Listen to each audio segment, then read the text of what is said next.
Alléluia. Amen. Amen. Tu peux prendre place dans la présence du Seigneur. Bienvenue à Impact Centre Chrétien. Bienvenue dans la demeure des champions. Amen.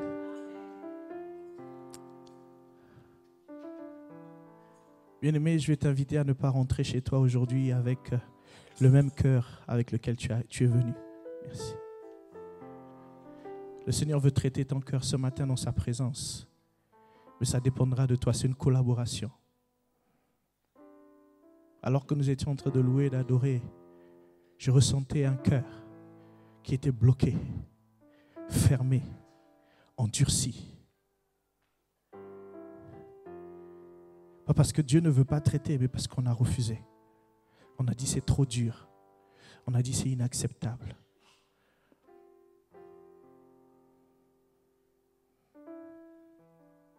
Si tu le déposes à ses pieds, le Seigneur va t'alléger et il va te traiter ton cœur. Amen. Parce que tout ce qu'il va faire dans ta vie, ça va se faire à partir de ton cœur. Amen. S'il y a des choses qui font obstruction, ça va bloquer l'œuvre de Dieu dans ta vie. Amen. Amen. Non, ce ne sont pas des paroles auxquelles on dit juste Amen pour répéter.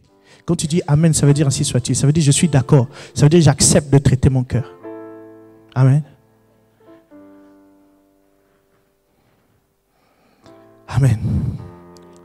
Donc jusqu'ici, nous allons continuer notre série qui est intitulée Demeurer en Christ pour porter beaucoup de fruits. Amen. Demeurer en Christ pour porter beaucoup de fruits. Nous avions commencé par dire être en Christ pour demeurer en Christ. Il faut être en Christ pour demeurer en Christ. Et nous avions constaté que quelquefois, enfin pas quelquefois, la plupart du temps, on est en dehors de Christ. Et nous devons aller en Christ pour porter beaucoup de fruits. C'est la meilleure chose qui puisse nous arriver. Et jusqu'ici, considérant que nous sommes dans un train. Ferme les yeux, vois que tu es dans un train intercontinental. Un train intercontinental, c'est un train qui voyage dans un continent au travers des pays de ce continent. Alléluia. Amen. Donc, considérons que nous sommes dans un train intercontinental. Un train intercontinental parcourt les pays d'un même continent. Amen. De plus, il traverse chaque pays de ce continent.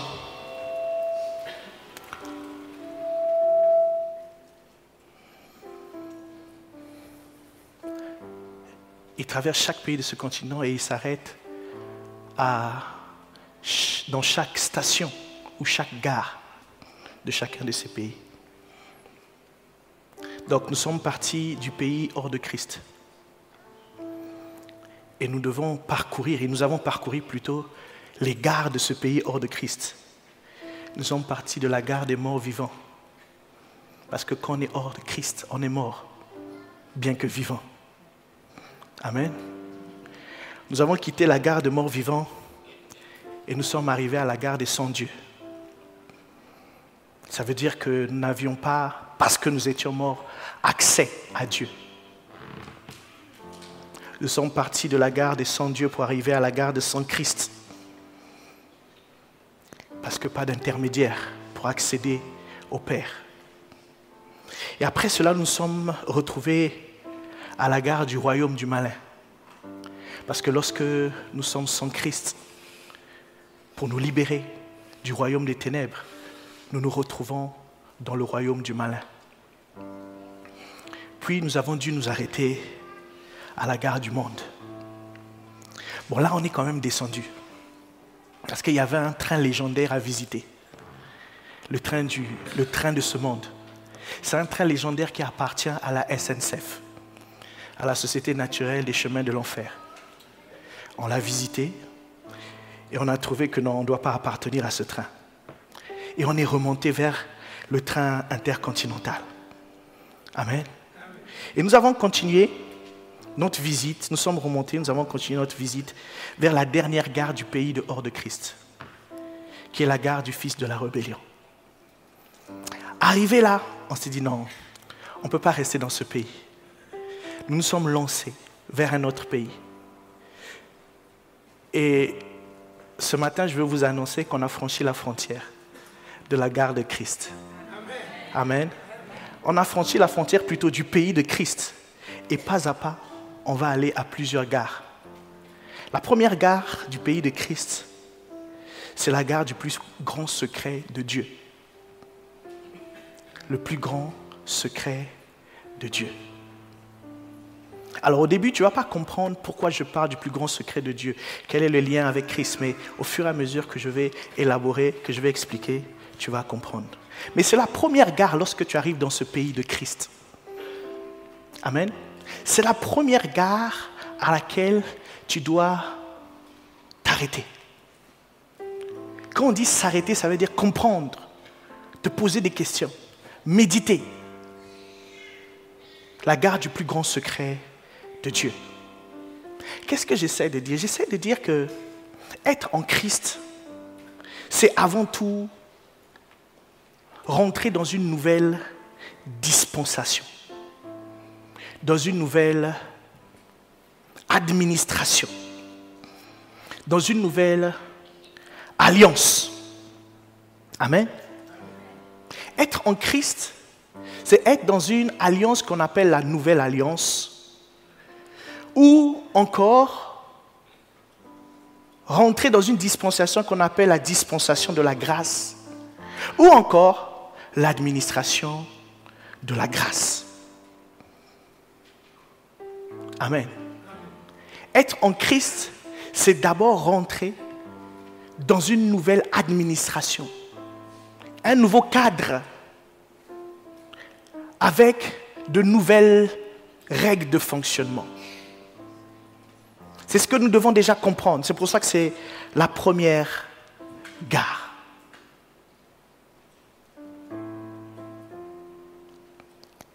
La nouvelle alliance, celle dont nous parlons maintenant, c'est la même chose si on dit si on dit la dispensation de la grâce ou l'administration de la grâce. C'est exactement la même chose. Alors, lorsque tu prends ta Bible, tu as l'Ancien Testament, tu as le Nouveau Testament. Amen. Beaucoup croient que l'Ancien Testament, c'est l'Ancienne Alliance. Et le Nouveau Testament, c'est la Nouvelle Alliance. C'est faux. L'Ancien Testament ne veut pas dire Ancienne Alliance. Amen. C'est vrai que dans l'Ancien Testament, tu as l'Ancienne Alliance. D'Adam à Moïse, ce n'est pas l'Ancienne Alliance. L'Ancienne Alliance commence de Moïse à Jésus-Christ. Amen. De Moïse qui reçoit les tables de l'Alliance à Jésus-Christ crucifié à la croix. Du mont Sinaï au mont Golgotha. C'est l'Ancienne Alliance. Amen. Donc dans l'Ancien Testament, il y a une période où Dieu faisait des alliances sélectives par grâce, où il faisait grâce à quelqu'un. Un homme trouvait grâce aux yeux de Dieu. Amen. Jusqu'au moment où il a décidé d'étendre ses grâces sélectives ou ses alliances sélectives à un peuple au travers de l'Ancienne Alliance. Amen. Ensuite, on a le Nouveau Testament où il y a les évangiles. Mais tant que Jésus n'est pas crucifié et tant que Jésus n'est pas ressuscité, ça reste l'Ancienne Alliance. Amen. Il n'y avait pas de nouvelle création jusqu'à ce que Jésus meure et ressuscite. Amen. Donc, la nouvelle alliance, dans le Nouveau Testament, ne commence qu'à la résurrection de Jésus jusqu'à Apocalypse, jusqu'à nos jours plutôt. Amen. Je vais t'inviter à prendre ta Bible dans le livre de Psaume, versets 25 à 14. Certains ne voient pas tout à fait à quoi je vais en venir, mais ça va devenir clair au fur et à mesure qu'on avance. Psaume 25 à 14.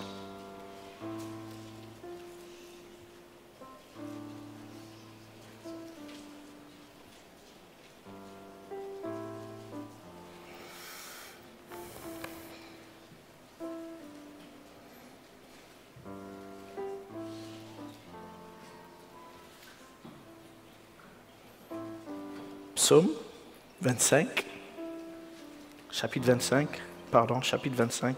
au verset 14. Chapitre 25, verset 14. Pardon.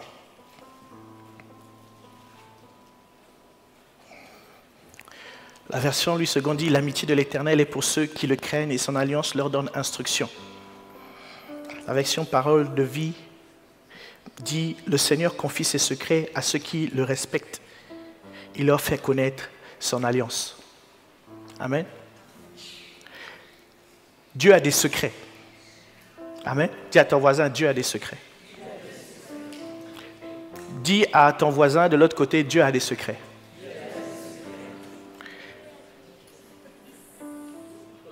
Ce texte nous dit ici que le Seigneur confie ses secrets à ceux qui le respectent, ceux qui le révèrent ou ceux qui le craignent.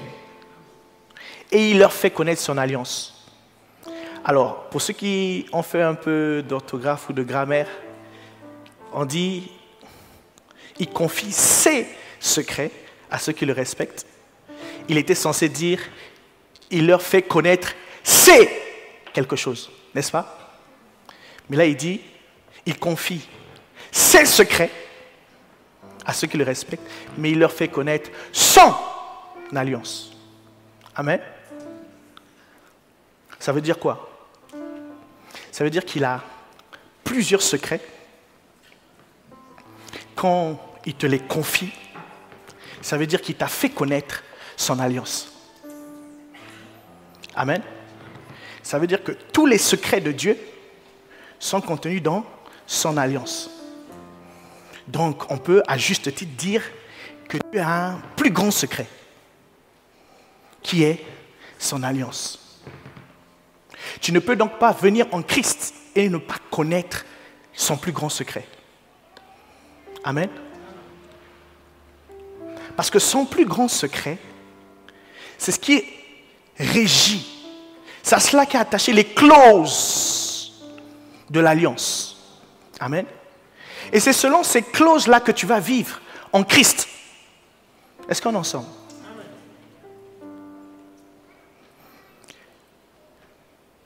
Mais avant d'aller plus loin, il faut comprendre déjà ce que c'est qu'une alliance. Amen.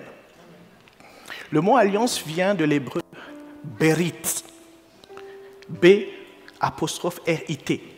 Berit en hébreu et en grec diathèque. L'alliance, pour mieux comprendre, peut être vue comme un contrat. C'est pas tout à fait, mais c'est comme un contrat. C'est-à-dire que c'est un engagement mutuel. La différence avec le contrat, c'est que l'alliance est scellée par le sang. Donc chaque fois qu'il y a une alliance, il y a du sang. L'alliance, c'est aussi comme un pacte. Amen. En hébreu, en français, on dit faire alliance. En hébreu, on dit couper l'alliance. Amen. Pourquoi? Parce qu'il faut qu'il y ait du sang. Sans le sang, il n'y a pas d'alliance. On dit couper l'alliance. C'est une langue très imagée parce que ça nous permet de garder à l'esprit qu'une alliance ne se fait que par le sang. Amen. Et de même qu'un contrat a des clauses, l'alliance aussi a des clauses. La différence avec le contrat, c'est que l'alliance est toujours initiée par Dieu, même s'il y a deux parties. Mais l'alliance fonctionne un peu comme un contrat unilatéral. Amen. Puisque c'est Dieu qui décide toujours de faire alliance avec l'homme. C'est jamais l'homme qui décide de faire alliance avec Dieu. Amen. Donc l'alliance se fait par le sang et l'alliance fonctionne comme un engagement, comme un contrat unilatéral. Amen. On dit souvent que Dieu, c'est un Dieu des alliances. Pourquoi? Parce qu'il ne peut pas agir de façon durable dans la vie d'un homme sans une alliance. À cause du péché de l'homme, à cause du péché d'Adam et Ève, il ne peut plus agir dans la vie d'un être humain sans qu'il y ait le sang qui coule pour satisfaire ses exigences de justice. Est-ce qu'on est ensemble? Amen. Donc il faut qu'il puisse établir au préalable une alliance avec un homme pour pouvoir intervenir dans la vie de l'homme. Ça veut dire qu'aucun homme ne mérite l'intervention de Dieu à cause du péché d'Adam et Ève. Amen. Et on a dit la semaine dernière, lorsqu'on est descendant naturel d'Adam et Ève, c'est-à-dire notre ancêtre, c'est Adam après la chute, pas Adam avant la chute. Adam avant la chute, il n'avait pas de problème. Notre ancêtre à nous, c'est Adam après la chute. C'est-à-dire que tu deviens Adam. Donc Dieu ne peut plus, à cause du péché d'Adam, agir dans la vie d'un homme qui est issu d'Adam. Est-ce qu'on est ensemble? Alors, c'est peut-être pas je suis la tête, ouais, et non la queue, ouais, mais tu as besoin de savoir ça pour avoir une foi solide, de bons fondements. Amen. C'est très important. Donc, à cause du sang, Dieu satisfait ses exigences de justice. Amen. D'ailleurs, dès le commencement, Adam et Ève pêchent, et après ils prennent des feuilles et ils se cachent. Amen. Et Dieu arrive, il tue une bête, il tue un animal, et il prend la peau de l'animal, il couvre Adam et Ève. Amen. C'était comme un prototype de l'alliance. Pour dire que je ne peux pas, ne fût-ce que parler avec vous, avoir une conversation régulière avec vous, si le sang n'a pas coulé. Il est en train de dire aussi que toute tentative humaine de se présenter devant Dieu flétrit, comme les feuilles. Il fait là une opposition entre la religion et l'alliance. La religion qui est l'initiative de l'homme pour atteindre Dieu. L'alliance qui est l'initiative de Dieu pour rétablir une relation avec l'homme. Dès le commencement, on peut voir ça.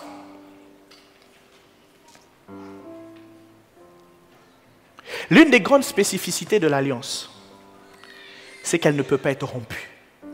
Amen. Ouais.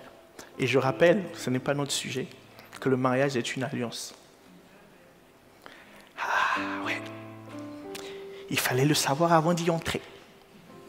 Ça ne peut pas être rompu. Oui, tu ne peux pas. C'est-à-dire que, humainement, tu peux. D'accord?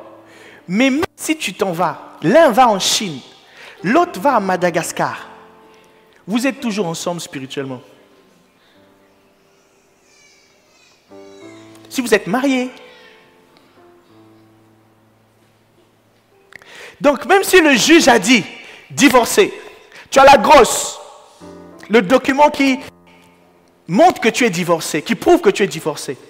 Vous n'êtes pas divorcé. Devant Dieu, vous n'êtes pas divorcé. Pourquoi? Parce qu'une alliance ne peut pas être rompue. Une alliance ne peut pas être rompue.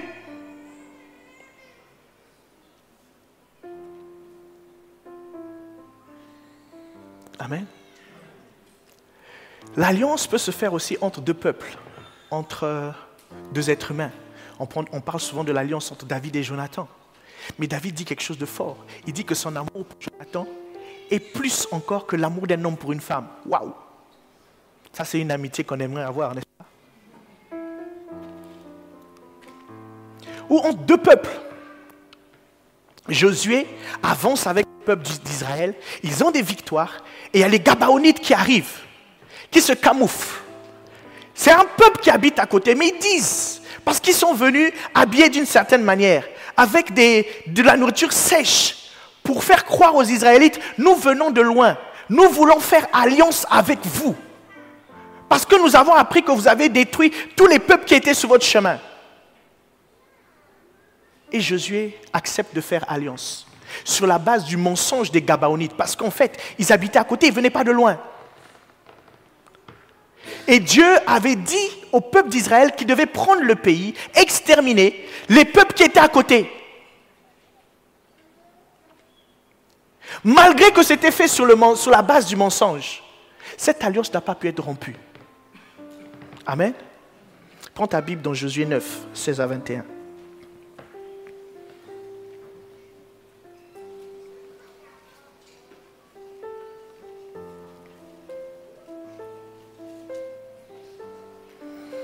Josué 9, 16 à 21.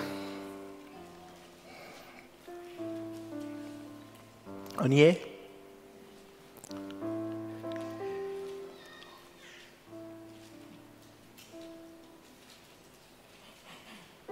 Trois jours après la conclusion de cette alliance, les enfants d'Israël apprirent qu'ils étaient leurs voisins et qu'ils habitaient au milieu d'eux. Car les enfants d'Israël partirent et arrivèrent à leur ville le troisième jour. Leur ville était Gabaon, Képhira, Béroth et Kirjath-Jéarim. Ils ne les frappèrent point, parce que les chefs de l'assemblée leur avaient juré par l'Éternel, le Dieu d'Israël, de leur laisser la vie. Mais toute assemblée murmura contre les chefs, et tous les chefs dirent à toute l'assemblée, « Nous leur avons juré par l'Éternel, le Dieu d'Israël, et maintenant nous ne pouvons les toucher. Voici comment nous les traiterons. Nous leur laisserons la vie, afin de ne pas attirer sur nous la colère de l'Éternel, à cause du serment que nous leur avons fait. Ils vivront, leur dirent les chefs. Mais ils furent employés à couper le bois et à puiser l'eau pour toute l'assemblée, comme les chefs le leur avaient dit. » Amen. On ne peut pas briser l'alliance. Pourquoi? Parce que l'alliance est un serment. Quand Dieu fait une alliance avec les hommes, il jure. Dans certains pays, on dit « un ». C'est ce que Dieu fait. Il jure. Dieu jure. Amen. Il le dit aussi à David. Amen. Il dit à David dans le psaume 89, 34 à 37, il dit, psaume 89, 34 à 37, il dit, « Je ne violerai point mon alliance et je ne changerai pas ce qui est sorti de mes lèvres. J'ai juré une fois par ma sainteté, mentirai-je à David. Sa postérité subsistera toujours. Son trône sera devant moi comme le soleil, comme la lune. Il aura une éternelle durée. Le témoin qui est dans le ciel est fidèle. » Amen. Dieu est en train de dire que ces alliances subsisteront toujours. Tant que le soleil sortira le matin, tous les jours, et que la lune sortira la nuit, les alliances de Dieu subsisteront toujours. Dieu a juré une bonne fois pour toutes. Amen. Comme on a dit que c'est un engagement, Dieu s'est engagé une bonne fois pour toutes, en jurant par serment. Amen. Nous voyons donc dans la Bible que Dieu a conclu des alliances avec plusieurs hommes. On a parlé du pot d'animaux pour Adam et Ève, mais aussi une alliance qu'il fait avec Noé.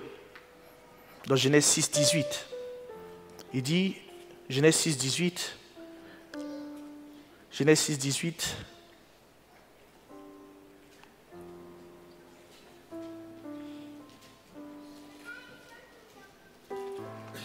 mais j'établirai mon alliance avec toi. Tu entreras dans l'arche, toi et tes fils, ta femme et les femmes de tes fils avec toi. C'est un type d'alliance que Dieu fait avec un homme, de façon sélective. Amen. De même que la grâce dans l'Ancien Testament était sélective, l'alliance est sélective dans l'Ancien Testament. Amen. Jusqu'au mont Sinaï. Au mont Sinaï, cette alliance s'étend à un peuple. Amen. Dans la nouvelle alliance, cette alliance s'étend à toutes les nations par la foi. Ça veut dire que Dieu a toujours la volonté de sauver un plus grand nombre. Il commence par quelqu'un de façon sélective pour donner l'exemple aux gens autour de lui. Après, il choisit un peuple comme un prototype. Beaucoup disent, ouais, moi je n'aime pas le christianisme, je ne serai pas chrétien. Pourquoi? Parce que c'est une religion de blancs ou une religion de juifs. C'est parce qu'ils n'ont rien compris. Beaucoup se disent que le peuple d'Israël, c'est le seul peuple de Dieu. Ils n'ont rien compris. Dieu choisit le peuple d'Israël comme un prototype. Un exemple qu'il montre à chaque nation pour dire, vous pouvez être comme eux. Pourquoi? Parce qu'ils ont choisi comme constitution, comme loi qui régit leur vie, la loi de Dieu. Ils ont fait alliance avec Dieu. Une fois qu'il a fait ça, il dit maintenant à toutes les nations, maintenant vous pouvez par la foi en Jésus-Christ. Amen. Et là on voit l'amour de Dieu. On voit l'amour de Dieu. Donc, de façon sélective, il fait alliance avec Noé. Après, il fait alliance avec Abraham. Genèse 17, 1 à 7. Genèse 17, 1 à 7.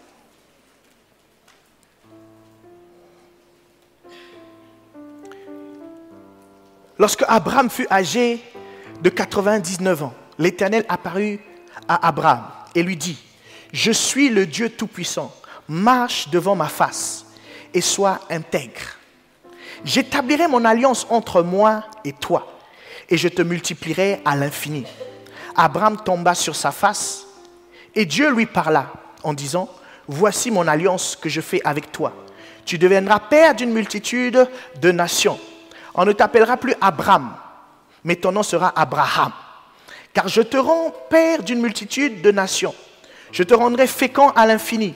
Je ferai de toi des nations et des rois sortiront de toi. J'établirai mon alliance entre moi et toi et tes descendants après toi, selon leur génération. Ce sera une alliance perpétuelle en vertu de laquelle je serai ton Dieu et celui de ta postérité après toi. » Amen. Il fait une alliance avec Abraham pour lui donner une grande prospérité et pour garantir que sa postérité sera assise sur le trône d'Israël. Amen. Dans le chapitre 15, il parle aussi de cette même alliance. Mais il y a quelque chose de particulier qui se passe. Dieu dit à Abraham, prends des animaux pour faire le sacrifice. Amen. Il prend une bête qui coupe en deux. Amen. Normalement, comme on a expliqué, couper l'alliance, il coupe, traditionnellement on coupe l'animal en deux, et ceux qui font alliance passent au milieu des deux morceaux d'animaux. Ce qui est particulier dans l'alliance que Abraham fait avec Dieu, c'est qu'au moment où Abraham doit passer, il s'assoupit. Amen. Il s'assoupit. Mais après, Dieu passe, sous forme d'une obscurité. Dieu passe. Il prend une autre forme. Il passe. Et ensuite, une fois que c'est passé, il établit l'alliance. Il donne les clauses de l'alliance. Il dit à Abraham ce qu'il va faire pour lui et pour sa descendance. C'est l'image ici d'une alliance selon Dieu. C'est-à-dire que dans une alliance, c'est 100% Dieu, 0% l'homme. Amen. Là où Abraham voulait passer. Parce que lorsque tu passes, tu es en train de jurer. En fait, tu parles au milieu, tu passes au milieu des animaux et tu parles. Tu es en train de jurer. Si je ne respecte pas cette alliance, il va m'arriver ceci. Si je ne respecte pas cette alliance, voici ce qui va m'arriver. Mais l'homme ne dit pas sur lui ce qui va lui arriver. Mais Dieu passe. Donc Dieu jure. C'est 100% Dieu, 0% l'homme. Amen. Lorsque tu es engagé dans une alliance, sache que Dieu s'engage personnellement et Dieu dit, je m'en occupe. Il ne compte pas sur ta capacité. Il compte sur lui. Amen. Donc l'alliance qu'il fait avec Abraham, c'est pour donner à Abraham une descendance nombreuse, mais aussi pour garder un roi sur le trône d'Israël pour toujours. Amen. Maintenant, cette alliance est perpétuée et rappelée au fils d'Abraham et à son petit-fils. Dieu refait la même alliance, ou plutôt, il réaffirme la même alliance avec Isaac et avec Jacob. Est-ce qu'on est ensemble? Cette alliance est renouvelée. C'est la même alliance dont Dieu parle. Lorsque il rencontre Moïse, lorsque Moïse est devant le buisson ardent, il dit, je me suis souvenu de l'alliance que j'ai faite avec Abraham. Amen. Et là, il établit une alliance avec le peuple d'Israël. Exode 24, 3 à 8.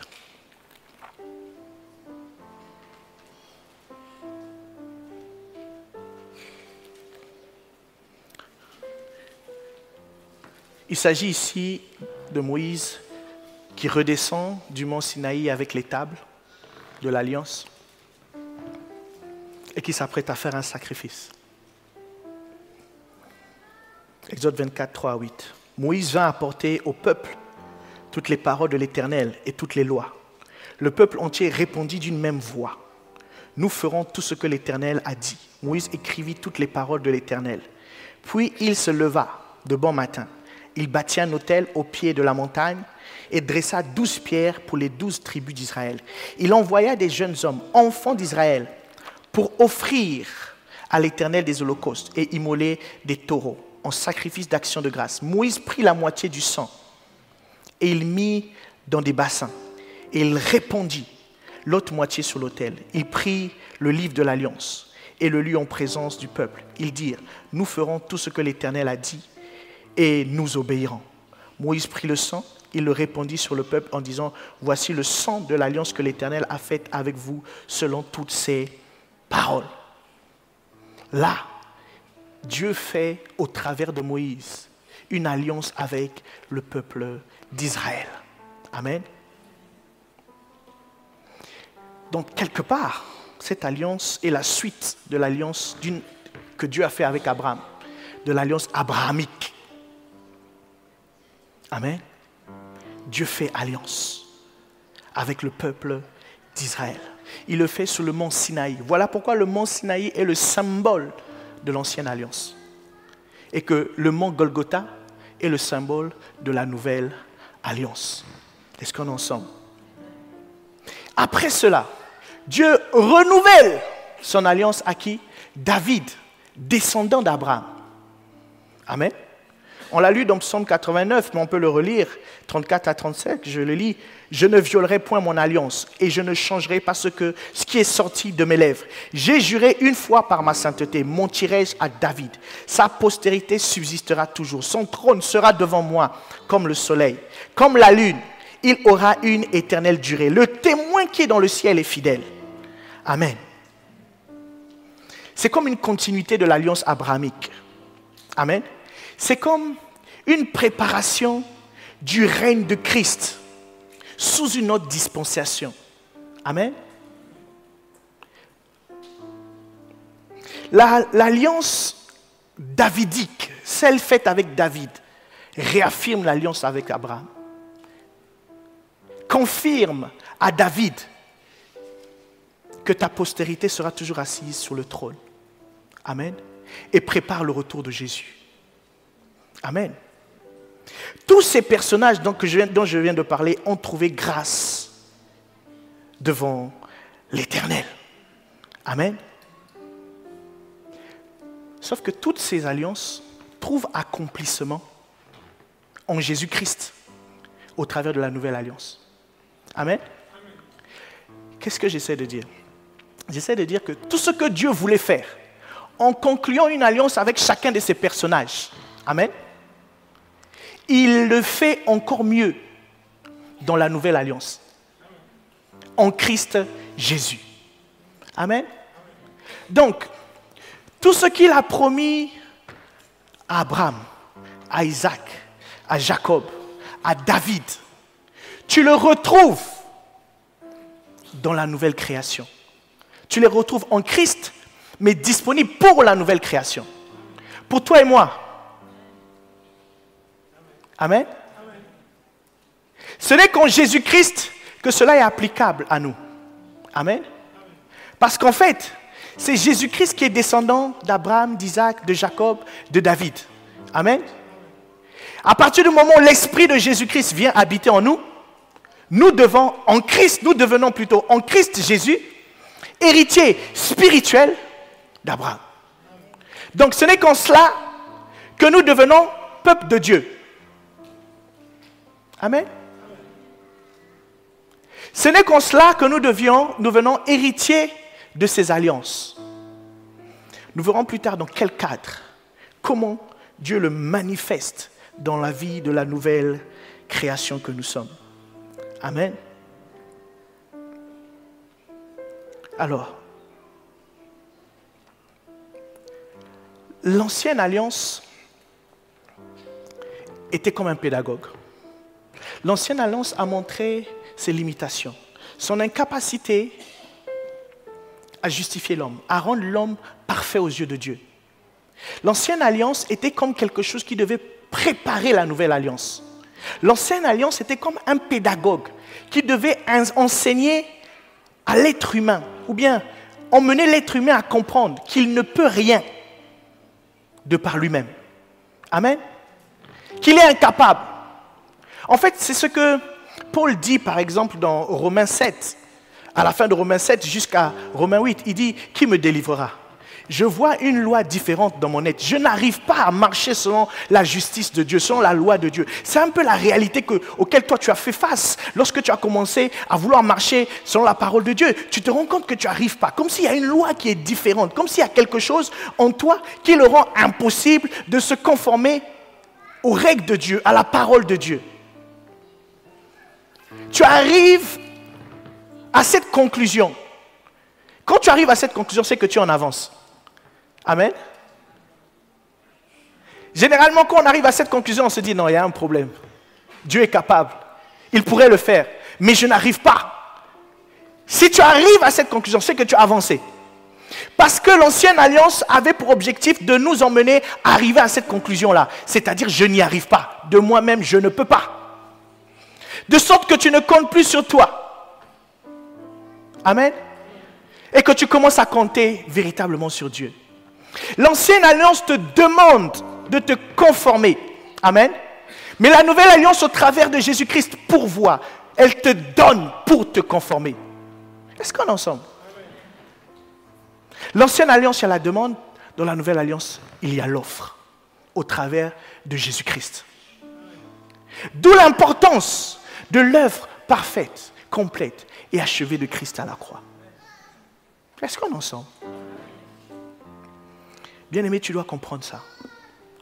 Si tu comprends ça, ta vie chrétienne sera fondée sur des bases solides.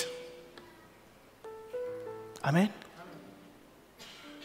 Donc, l'ancienne alliance est un pédagogue pour t'emmener dans la nouvelle alliance. Dans la nouvelle alliance, au travers de Jésus-Christ, tu obtiens une relation parfaite avec Jésus. Amen. Ta relation est parfaite avec Jésus, bien que pas parfaite. C'est-à-dire que même si tu te sens loin, bizarre, que tu es tombé hier, que tu as péché, selon la Bible, à cause de Christ Jésus, ta relation avec lui est parfaite. Puisque quand il te voit pas toi avec tes erreurs et tes manquements. Il voit Christ. Ça ne veut pas dire, ok, je peux faire la fête, allons-y. Non. Les Romains ont posé la même question à Paul. Donc ça veut dire quoi? Si la grâce nous a été accordée par Jésus-Christ, ça veut dire que nous pouvons pécher alors? Il dit non. Justement, quand tu réalises cet amour qui t'a été offert par Christ, tu ne penses même plus à pécher. Tu ne penses plus. Tu tombes amoureux de lui et tu commences à le chercher. Et plus tu le cherches, plus il se réveille en toi. Plus tu perds l'envie du péché que tu avais avant. Amen. Donc l'ancienne alliance, c'est un pédagogue qui t'amène à la nouvelle alliance. Et la nouvelle alliance apporte l'offre. Il te donne tout.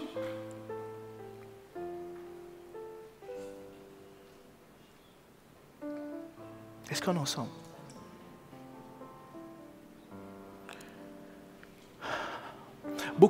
Certains diraient que le plus grand secret de Dieu, c'est Christ. Parce que Colossiens 1,27 dit le mystère de tous les temps qui nous est présent, révélé, c'est savoir Christ en nous, l'espérance de la gloire. Amen. C'est le mystère, il dit le mystère de tous les temps. Mais quand il parle de mystère ici, il parle de dogme. Il parle de vérité fondamentale qui était longtemps cachée. Amen. Donc le plus grand secret qui était caché longtemps, c'est Christ. Mais qui est révélé aujourd'hui à la nouvelle création, dans la nouvelle alliance. Amen. Mais la grandeur de ce secret, c'est dans la durée. Mais il est incorporé dans un plus grand secret qui est l'alliance. Et en ce qui nous concerne, la nouvelle alliance. Amen. Est-ce qu'on est ensemble? C'est comme les poupées russes. Amen. C'est-à-dire que tu enlèves une poupée, il y a encore une autre poupée. Tu enlèves une poupée, il y a encore une autre poupée. Tu enlèves l'alliance, il y a Christ. Tu enlèves Christ, il y a la grâce. Tu relèves comme ça, il y a la justice, la justification. Amen. Tu relèves encore, il y a la glorification. Toutes ces choses, je les avais vues à la formation 101. C'est juste qu'on est en train d'approfondir. Parce que quand on t'a dit justification, peut-être que tu n'avais pas compris ce que c'était. Amen.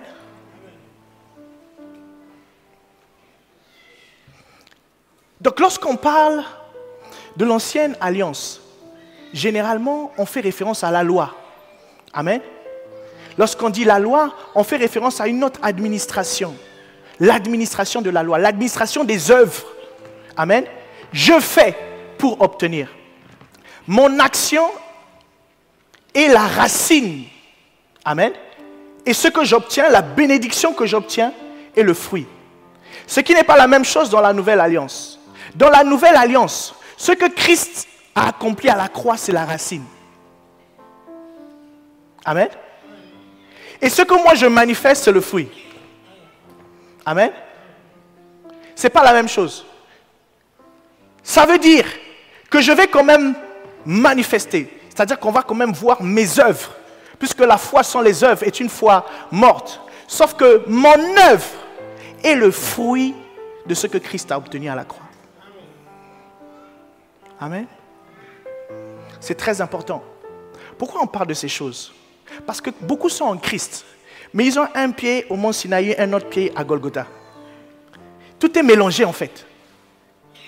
Si ta foi est de 10% sur l'évangile, sur l'œuvre de Christ, tu vas bénéficier de 10% des bénéfices de Christ. Si ta foi est sur 100% évangile, tu vas bénéficier de 100% des bénéfices de l'œuvre de la croix, de l'œuvre de Jésus-Christ à la croix.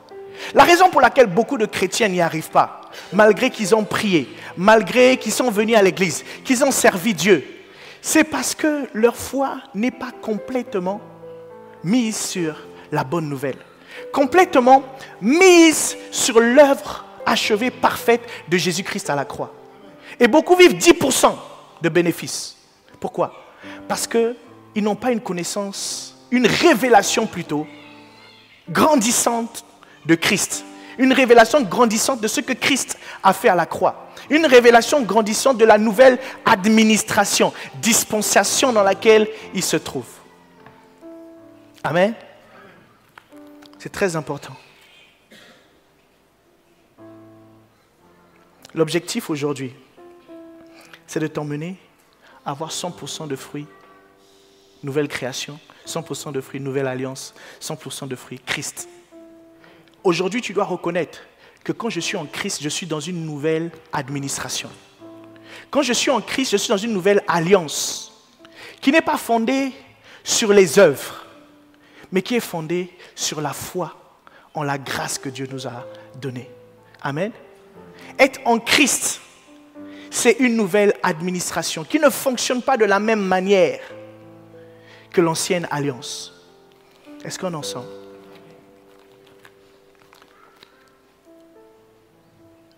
Tu n'es plus Adam, tu deviens Christ.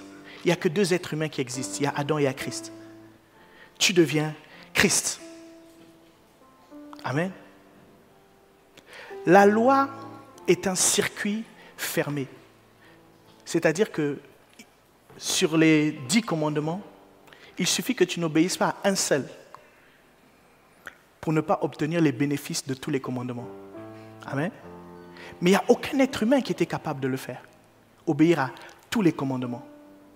Or, aujourd'hui, la loi est accomplie en Jésus-Christ. Ta foi en Jésus-Christ, quand tu as foi en Jésus-Christ, pour Dieu, c'est comme si tu as accompli la loi. Donc tu dois recevoir, normalement, par la foi, toutes les bénédictions qui sont citées dans l'Ancien Testament et qui sont rappelées dans le Nouveau, en Christ Jésus. Est-ce qu'on est ensemble? Donc tu dois comprendre que c'est une dispensation, une administration qui est fondée d'abord sur la foi et qui n'est pas basée sur le mérite. Tu le reçois par grâce, qui a pour bénéfice ta justification, c'est-à-dire une relation parfaite avec Dieu et une conformité parfaite à sa volonté. Amen. C'est comme ça que Dieu te voit. Et parce que Dieu te voit comme ça, et parce que sa justice est en toi, par le Saint-Esprit, il te conduit à vivre cette justice. Amen. Donc, c'est 100% lui, 0% toi. Oui, mais ça veut dire que je ne dois pas faire d'efforts.